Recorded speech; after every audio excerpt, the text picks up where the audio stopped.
What's up, everyone? This is Griever back here, bringing you guys another gaming review. I know it's been a while, and as you can no doubt tell from the title, this one is none other than the 2018 release of Jurassic World Evolution. Something very similar to anybody who is familiar with kind of the SimCity tycoon sort of games, right?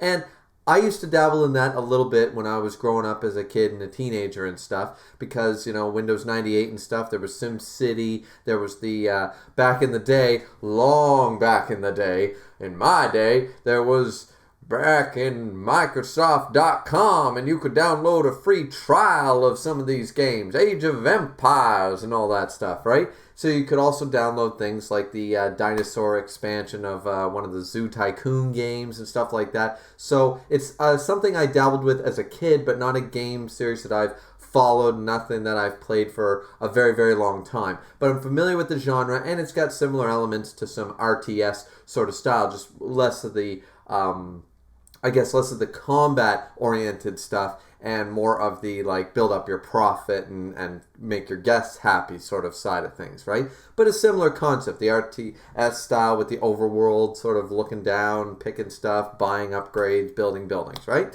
So either way, this game was a breath of fresh air. And we're going to get into the concept of the story, the gameplay, of course, the sound and stuff. We have some reprised voice acting that was wonderful. I love listening, of course, to B.D. Wong and Jeff Goldblum. I love myself some Jeff Goldblum as a kid who grew up in the 90s and watched a lot of his films. Really, really great actor. So what I wanted to talk about first, though, was just what I said at the very beginning, or 2 seconds ago, whichever way you guys want to look at it. And that is the fact that this is a breath of fresh air. Just feel that breeze. Feel that breeze come in. And you know why? It's because I'm a little picky about my games. Okay? I download the free games, and you could argue that a lot of these games are vastly different from each other. But I would argue the majority of the games I play have very similar features. I like my RPGs. I like my action adventures. That's about where the story ends. That's the majority of the titles I play. For example, you could argue that Darksiders 3 and Batman Arkham Knight, which are the 2 games free this month on the PlayStation Store, have very little in common. Well, I still see a level up system and a world where I go and punch shit from a third-person perspective, right? When I talk about a breath of fresh air, that's what I'm saying. Don't get me wrong, they are vastly different from each other. And of course, I'm right now going through the Kingdom Hearts collection. That's vastly different. And then you have the Far Cry games, which are of course different and stuff like that. So don't get me wrong, I do dabble in a bunch of different franchises, but it was so nice to play a game that was so far removed from these, that had no combat orientation, no third-person perspective adventure story.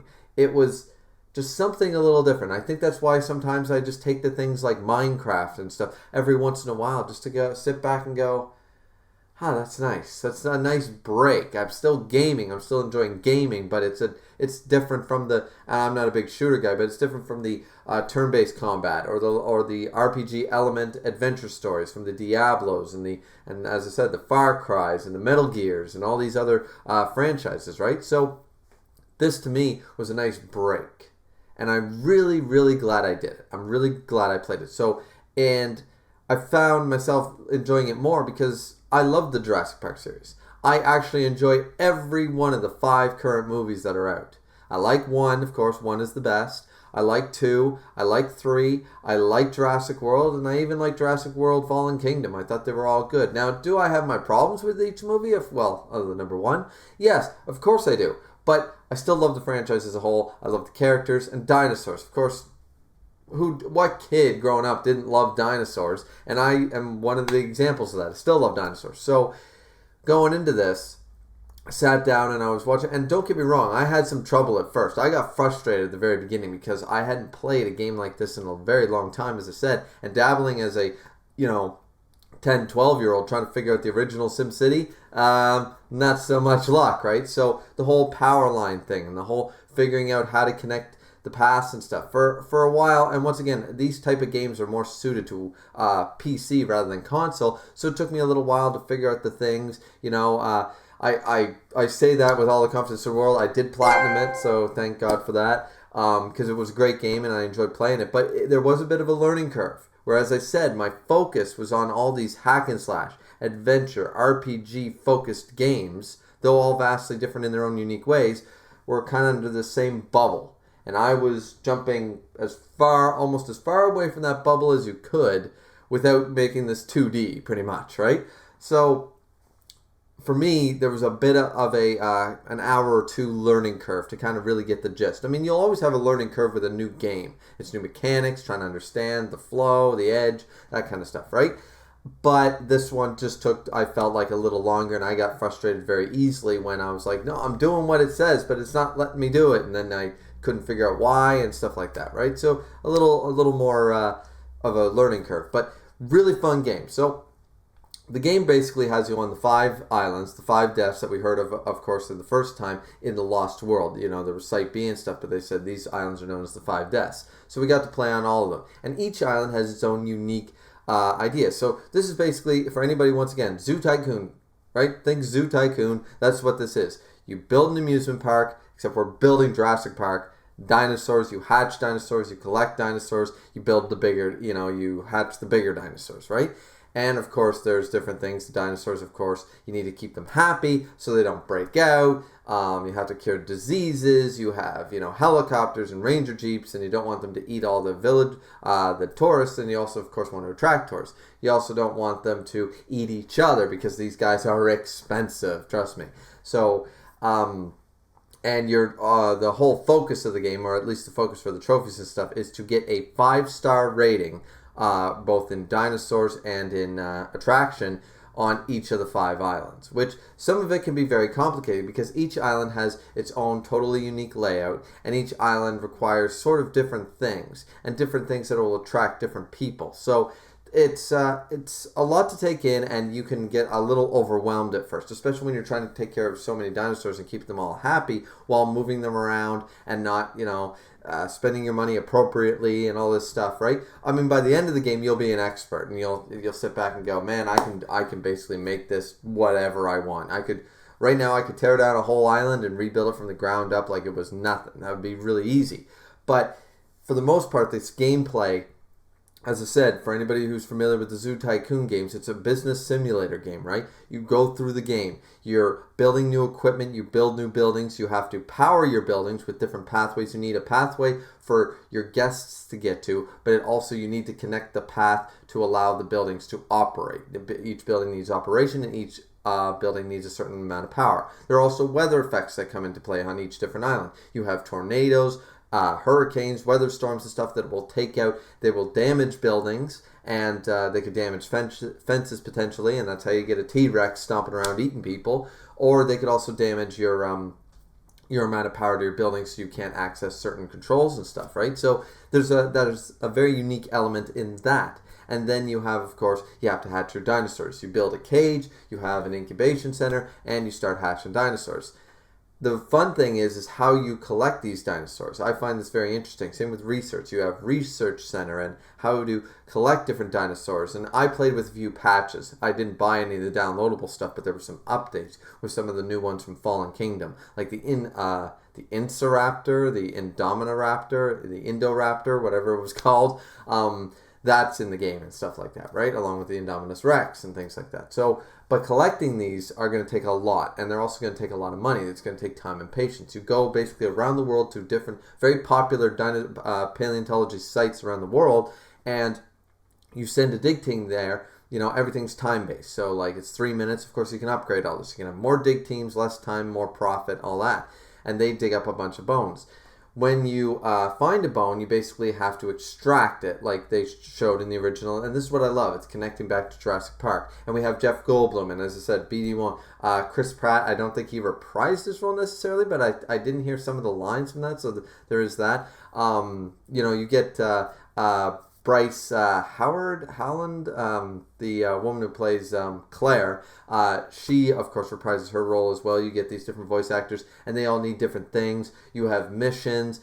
as I said, it's just a lot of fun. There's a lot to unpack really with gameplay, guys, but I don't want this review to drag on for, 35, 40 minutes. So basically, try it out for yourself. If you enjoy Jurassic Park and you enjoy gaming, you'll find something in this game to enjoy. I really, truly believe that. Trust me, if you're a fan of Jurassic Park, you'll enjoy this. So other than that, as far as story goes, I pretty much sort of explained that. Pretty much, you start off on one island. You have to build up the park. And once you build up the park so far and more successful, you'll unlock another island. And there's no real story necessarily. You basically try to unlock all 5 islands and try to make them as profitable and as 5-star as possible. You try to unlock all the dinosaurs. This, to me, is basically something that, for true progression, where you feel like you're done, you kind of have to go through the trophy list to feel truly done, if that makes sense. And the trophy list was relatively easy, if not time-consuming, and some things are really, really just big chance. And we'll get into that at the end of the video. But as far as the story goes, you basically do missions for different divisions.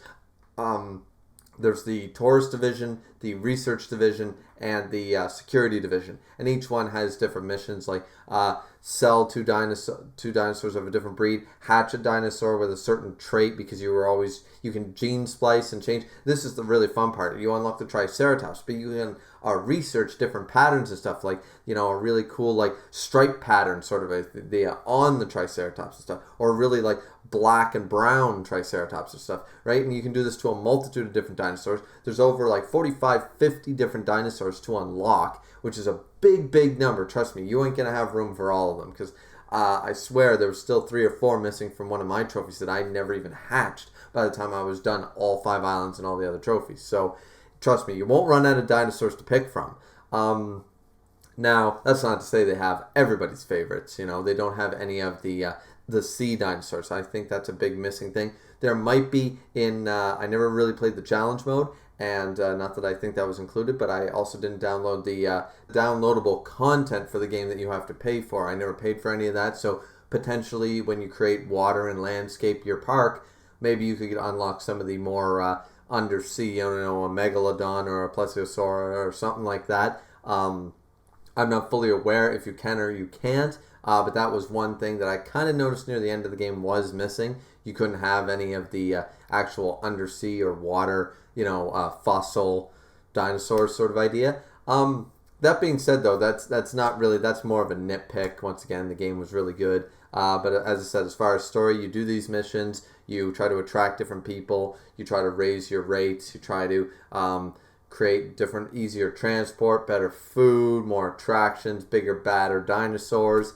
all this stuff, right? So story-wise, there's not really much of a story. It's a simulator game, guys. So there's not really much of a story, but the gameplay makes up for it. And having, of course, once again, the voice cast being there, and even the addition of the game-only voice actors doing the security division and stuff like that, they did a really good job. I really enjoyed that as well. So that was story and gameplay. For the most part, once again, I never played challenge mode because there wasn't really any trophies associated with it for my platinum. And by that time, I had kind of had enough of the game. I had, near the end, I poured almost a whole weekend into it, and then I was kind of burnt out, so I stopped going back to it. Once you get platinum, I kind of tend to put those things on the shelf for the back burner and try to move on to the next one, considering I have $300 or $400 sitting either on the PlayStation in a digital version or on my shelf that is just sitting there collecting dust, and I spent good money on it, so I'm trying to get my full enjoyment out of all my games. I never seem to play, I'm always seeming to play catch up, and I never managed to actually catch up. So, ketchup? I need french fries. Anyways, so that being said, I never really played that, but I can basically get the gist of it. I didn't play it, so I don't really know that much about it. The sound, once again, the voice actors, I've harped on that 3 or 4 times, so that's enough of that. Voice actors, 3 or 4 people return. I was under the impression Chris Pratt returned as well from a few lines he gives, but maybe those were just lines from the movie or something like that I'm just not catching. That's possible as well, but I do know that B.D. Wong and Jeff Goldblum especially, I know that they returned to do this game.